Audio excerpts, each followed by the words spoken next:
Welcome back to Fireside Yankees, my friends, with your boys, Alex and Ryan. So Ryan is back today. We had a little day off yesterday from recording because Ryan was at Double A watching and interviewing some awesome players, Spencer Jones and Chase Hampton, and getting some ground underneath his feet and really getting out there and doing a great job getting us some more information for you guys so we can give you guys elite exclusive content. As always, so much really great stuff coming up over the next few months. I have some interviews with some prospects planned, some really good prospects, by the way, guys that could be playing for the Yankees next year. So we're excited to get you guys that level of content. Always a priority for us to bring you even more value than we already do.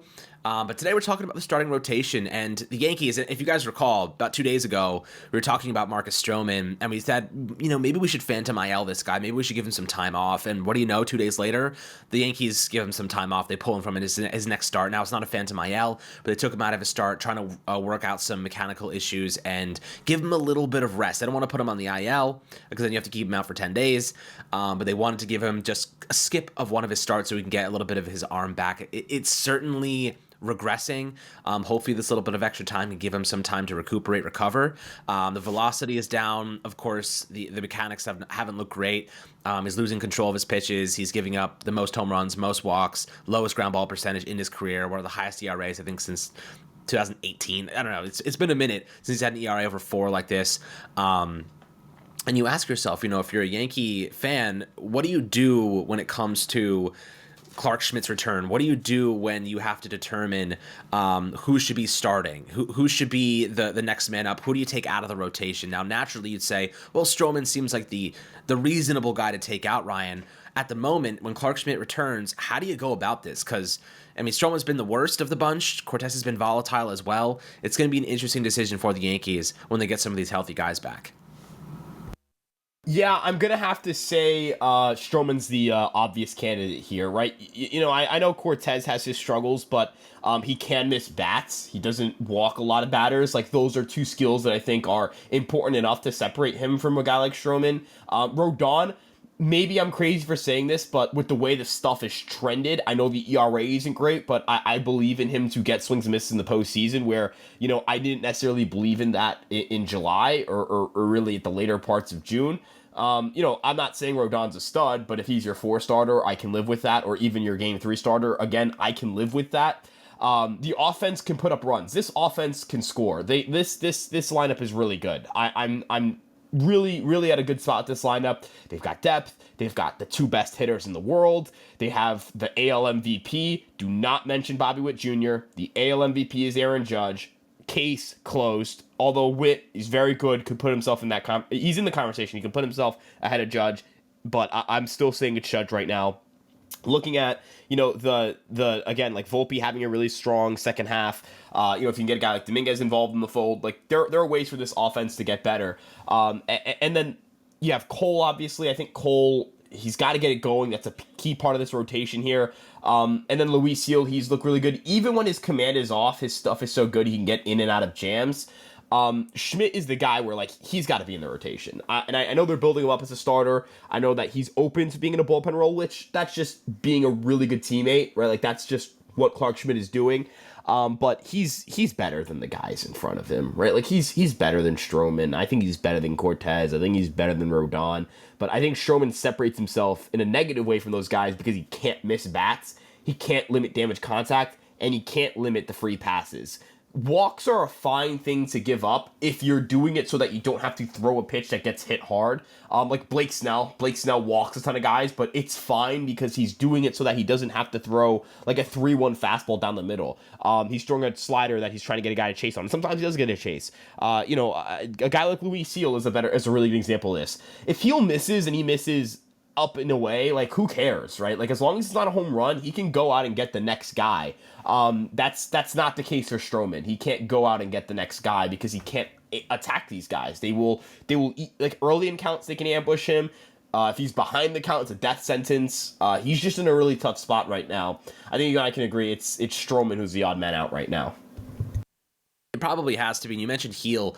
Dude, Heel has been so good since early July. I just wrote an article about him this morning. I was writing about him. I think he has a 2.83 ERA in his last 6 starts. I mean, the kid is back. Like, he had a little bit of a bumpy road in June and had a little bit of up and down, which you expect from a rookie. But this guy is a future star. I mean, he is a star right now for the Yankees. He's one of their best pitchers. He is doing something that we desperately needed. If Luis Heel was not pitching the way he is, this rotation is in a lot worse spot than it is. Clark Schmidt comes back a couple weeks ago. We were talking about, should we move Luis Heel to the bullpen? Now I don't think you possibly can. You can't move him to the bullpen. The guy's too important to the rotation.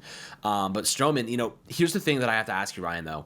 When it comes to Stroman, if you move him out of the rotation, you put him in the bullpen. I don't trust him in the bullpen either. Like, he's getting killed in the first inning. You know what I mean? He's getting killed off rip. He's not getting. This isn't a situation where like he's dominating the first 2 innings and like losing in the third or fourth. He's getting really beat up a lot early in games, and that's concerning to me. I'll give you some information on just his splits when it comes to first inning. First inning, he's given up 14 runs in 22. He's a 5.73 first inning ERA. He has a 2.45 second inning, but a 4.57 third inning. When he's going up against better hitters, he's going up against the top of the order, his numbers start to plummet. Ryan, is that concerning to you? Is that like, can you use him in the bullpen if his numbers are that bad in the beginning of games? I fully agree with you about the concerns about him as a reliever. I think Cortez can work as a reliever because we've seen it work before. And again, he can miss bats. People can talk about, the velocity, the stuff. Well, the stuff for Cortez is probably average, right? Because of how much movement he gets on his fastball. It kind of compensates for the fact that the fastball doesn't have great velocity. The cutter's a plus pitch. The changeup's an interesting offering. The sweeper has some good movement. Like, Cortez can be a good reliever, in my opinion. If you look at Cortez's numbers second time through, he can work in the bullpen, and I think it would be successful. I don't feel that way about Stroman because, again, he doesn't miss bats. He does not punch tickets. The Yankees need guys in their bullpen who are going to punch tickets. That's been a struggle all year. The bullpen, I think, has finally found it. I saw this stat from @HalToHell on Twitter. Every single pitcher in the Yankee bullpen right now is an ERA under 3.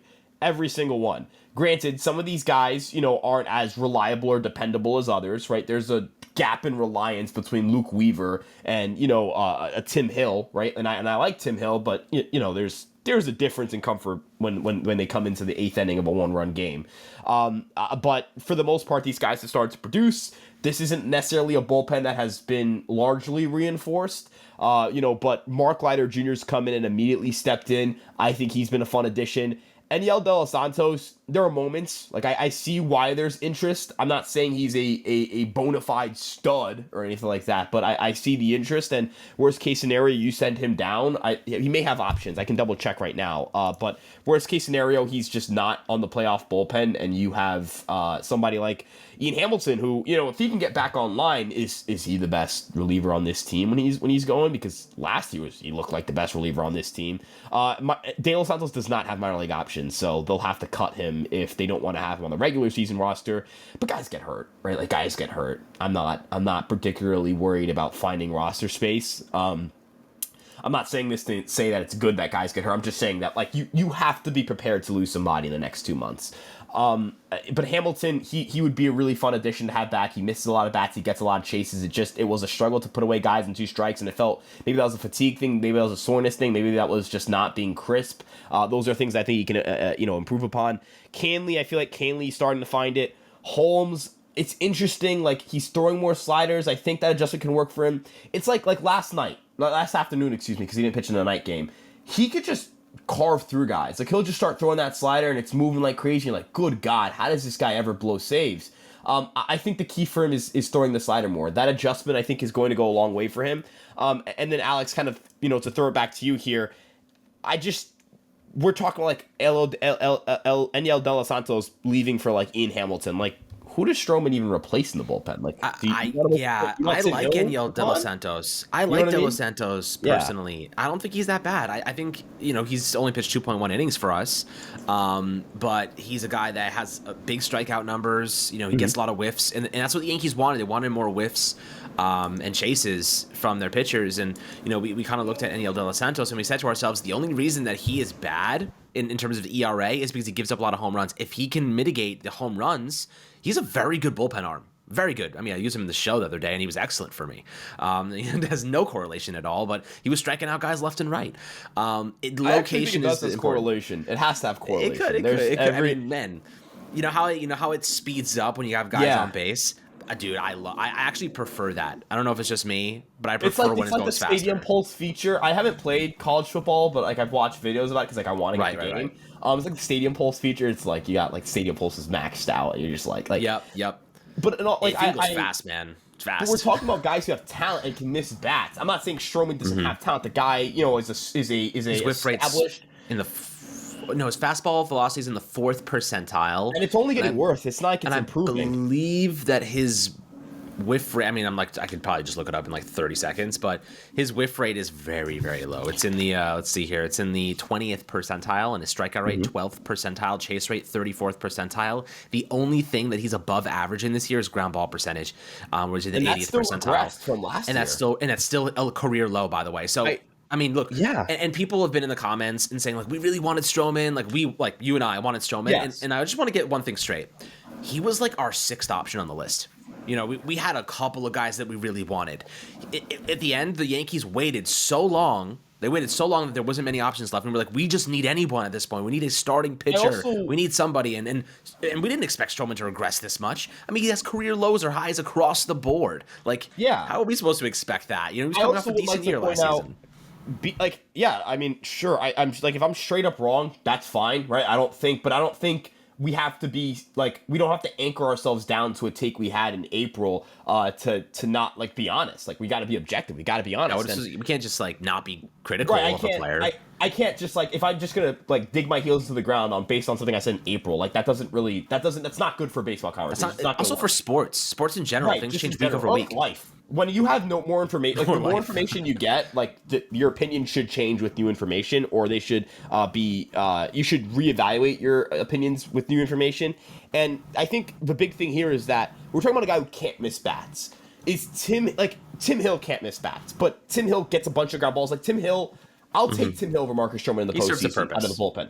Right, and he's a lefty. That's pretty big. So I just don't really know who is Stroman. Whose job is Stroman taking? That's kind of the big question mark for me. Yeah. And I'm rooting for the guy. Like, I want a player on the Yankees to perform well. I don't want Stroman to be some guy who gets ostracized in the Bronx and everyone just jumps in piles and hates on him. Because God knows how miserable that experience is. Right, like that's probably a miserable experience to go on social media and like everyone's like I don't enjoy this. Yeah, I don't. Hey, look, even Josh Donaldson, like him and Stroman are, their off-field issues and their off-field controversy certainly speak for themselves, but like I don't wish, like it's still not from like something from pure ball perspective, right? I want them to play well. They're Yankees. We're both human beings. We know what like shame feels like and all that stuff. Like I can imagine the comment section certainly can be volatile. It can be explosive I don't know what sometimes. That's like on the national stage. You know what I mean? Yeah, like everyone's got an opinion on you in the biggest media market in the country. So for sure, I hope these guys turn it around. I hope Stroman can figure it out. I hope he can get it going. I hope this team, what I hope for is that in 2 months, Marcus Stroman makes a big playoff start and he wins the Yankees a big game and it's en route to a World Series championship. Because at the end of the day, that's all that really matters, right? If Stroman is a big part of the championship team, dude, he can be awful next year. He can be a kind of an ass pitcher this year. I'm not going to care. It's kind of how I feel about Rodon. The Rodon contract will be justified if he is a contributor to the World Series run, right? Just objectively, like Tim Gleyber in a contract here. Nobody will remember his shit regular season if he has a big postseason. If Gleyber's a 125 WRC plus in October and balls out and the Yankees win the World Series, I won't care what he did in the regular season. He will be enshrined as one of my favorite Yankees. It's just it's just how that goes, right? Like I think end of the day, sometimes in our like conversations about these players and evaluations, it like we want to emphasize, yes, we're trying to be objective, but we're also fans. We want this team to win. We experience the same highs and lows. It's baseball doesn't really bode well for a day-to-day sport, but those emotions day to day can really change. A month ago, this team was dead. 2 weeks ago, this team was dead in the waters. Now, they have a chance to pick up another series win. Granted, I would have loved to sweep the Angels, but if you win tonight, hey, just kind of move on to tomorrow. Hope that, Kevin Gausman does a job tonight against the Orioles and Dean Kramer shits the bed. But look, this team, this team, you're starting to find things with this team that like are starting to click, but it's got like those are awful snaps, terrible snaps. Wow, those are. There you go. There we go. I got it. It's my right hand snaps are not as good as my left hand snaps, and I'm a righty, so it's a little weird. That but is strange. Like, it is strange. It is objectively strange. It's kind of like it's kind of like guys who like they write with their right hand, or like they hit but they throw with their left hand, or like guys who like throw with their left hand, but. Yeah, it's strange. It's I think it's an older generation thing. My dad, like, I don't know, like for the older fans, my dad was when he was a kid was a lefty, but he was taught to like throw and kick with his right foot. So he kicks and throws with his right foot, but he writes with his left hand, and it's like super funky. Or like in the past, if you grew up in like he was adopted, so he grew up in like a very religious family, and they like, did not want him to be a lefty. Like it was the thing. Like, I think my grandma had the same problem. Now everyone's like, oh, whatever, you can write with your feet. If my kid's a lefty, I'm just gotta get them to pull the ball to right field. Ambidextrous switch pitcher. My brother, this one time he's like, oh, dude, I'm amphibious. I was like, amphibious? Like, he thought it was ambidextrous. Sure has gills. So that was like a running joke in like youth baseball for a while. Where we'd be like, older brothers like, yeah, dude, are you amphibious? You're amphibious, bro? Oh yeah, that rocks, man. You're amphibious. That's cool, man. But like kind of tying this back to Stroman and like tying this back to the Yankees as a whole, this team is, I think, starting to find its identity a little bit. They're starting to get hot at a pretty good time. They're starting to, they're still in the AL East race. They're tied for first place. They're very much in it. Now is the time to hopefully, like, maybe Baltimore can drop a few more games. Maybe Baltimore, they keep sputtering just for a week longer. Things have to start to soar, right? They're playing good baseball. Now they've got to, like, rattle off 6 in a row. Something like that. Where, like, it's that, like, we have a very easy schedule. Back, right? And then October, that's what's going to determine this team. If this team does the job in October, nobody's going to care. And it's not like the rest of the league is particularly dominant. I didn't know this.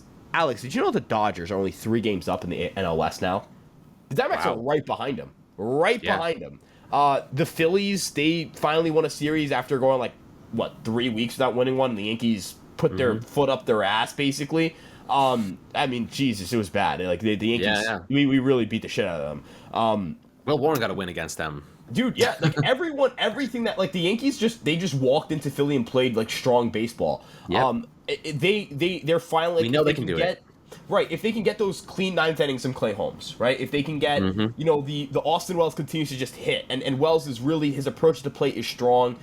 His glove behind the plate is strong. I really like the idea of getting Trevino back because I think it just gives you more depth. But I want Wells to remain the primary catcher. Narvaez and I will say this, that's what I was gonna say. I was like, Narvaez, hey man, like I'm doing my top 30 list and like walks yesterday. Yeah, and a single, like I 108 miles an hour. I'm doing my top 30 and I slotted him at I think like 29. I'm just like, why is he on every top 30? Like, he's not a great prospect, but he's probably a big leaguer. He's a good defensive catcher. He's probably a big leaguer. Like, I think that, like, what's the like, I don't know, like, he gives me vibes of. He gives me, like, a lot of Higgy vibes, like, big power, doesn't really have, like, a good contact tool, but yeah, like, he maybe has better plate discipline. The defense is pretty good as well. Like, this just screams a guy who could, like, be a pretty decent backup catcher, which I know that sounds not glamorous, but Dude, I mean, every team needs him. Every team needs him. Imagine having to pay for one. Like, how joke, and the Yankees are paying him nothing. Dude, the Yankees churn out catchers. They churn out catchers left and right. They have, like, they had Ramirez. In Double A, they have Rafael Flores. He hit his 9th home run of the season, like, of the Double A season. He's an undrafted free agent. Ben Rice can catch him too. Ben Rice is a catcher. He's playing first base out of necessity.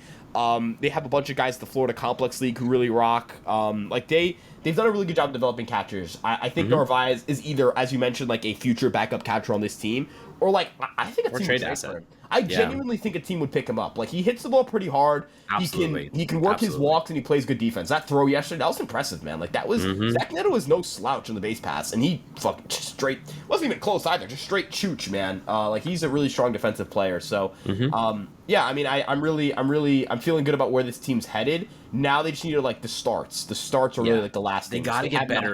They got to get better first 2-3 innings. They're getting mashed early in games. They're behind early too much. Yeah, the Yankees cannot sustain early deficits in the postseason, right? They need to be winning games. So, like, roundabout to Stroman, I don't think that his velocity is going to return after a week of tweaking his mechanics, but he might be able to get better location and increase the ground ball rate. Might be able to get weaker contact. Just the location's been off. The velocity's obviously down a lot. His sinker, dude, it's below 90 miles an hour now. Like, it's really bad. It's really, really bad.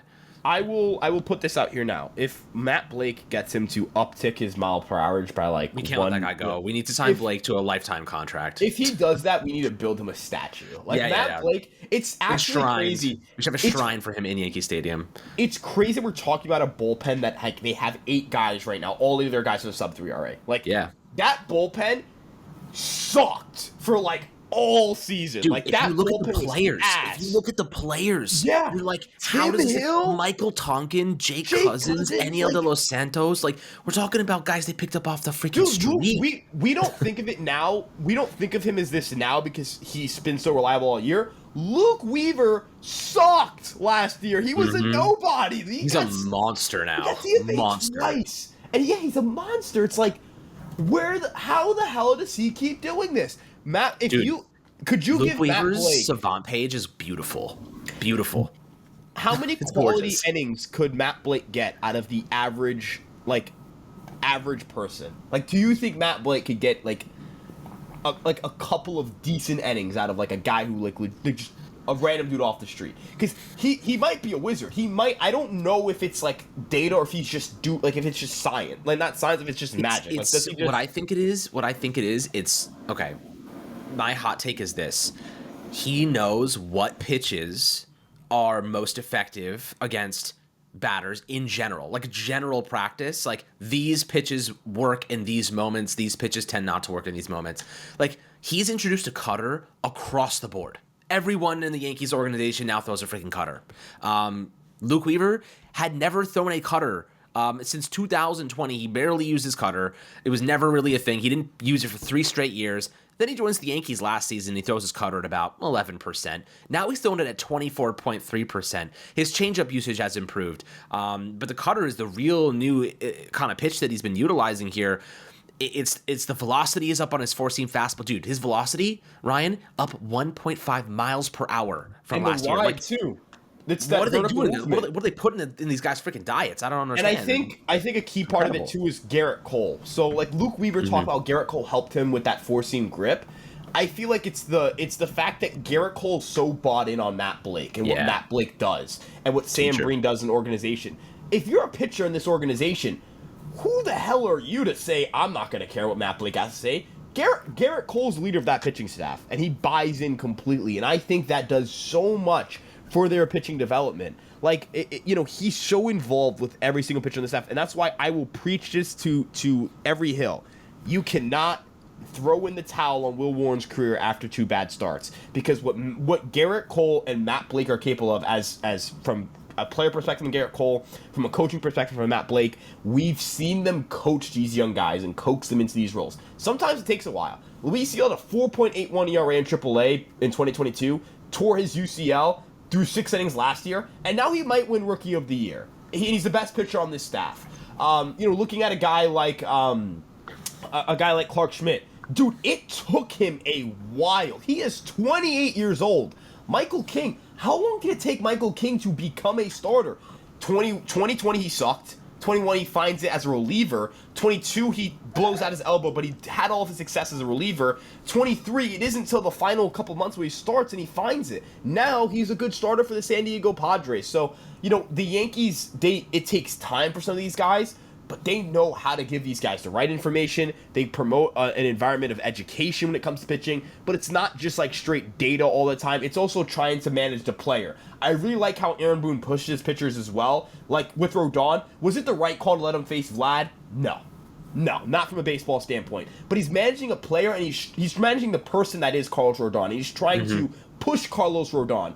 He did that last year with Schmidt a lot. He's done that with Heel at times, where it's like, oh, he's letting him out there. He's leaving him out there. He's going to let him pitch through this.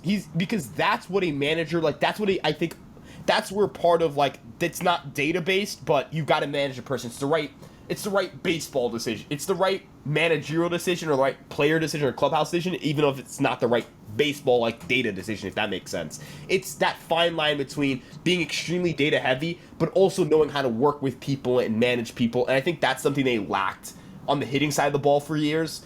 I don't know if Dylan Lawson's the answer, or not Dylan Lawson the answer, excuse me, James Rousing's the answer, although this team is the best offense in the league right now. But I do at least think he brings that humanity. Like, he can connect with these players on a level that I felt like Lawson couldn't. But I know Blake, like, just the consistency have up and down. It's in the minor league level. It's at every level. They just pitch, dude. They pitch. They rock.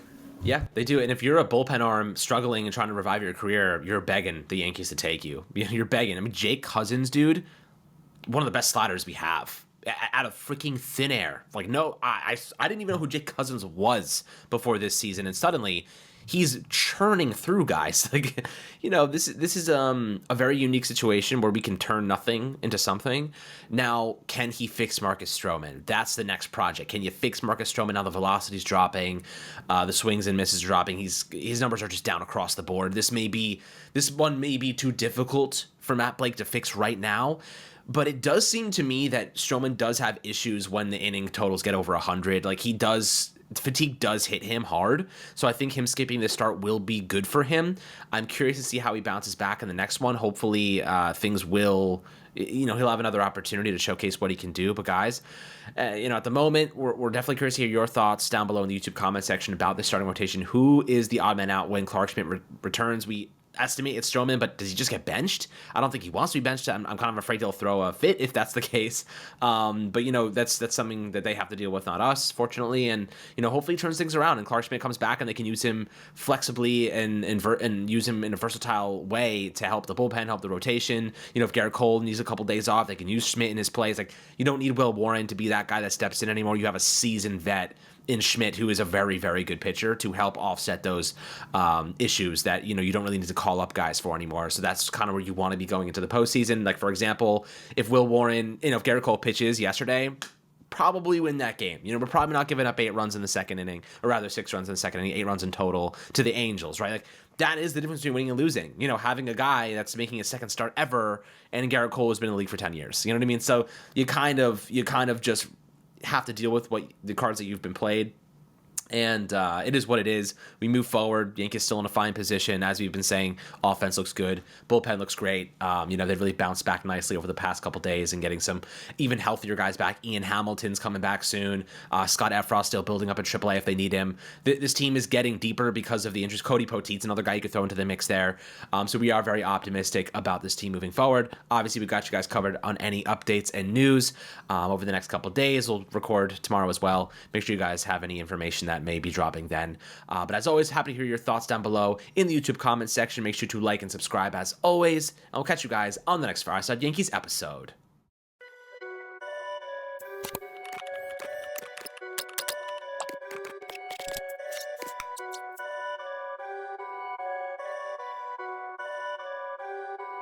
Perfect.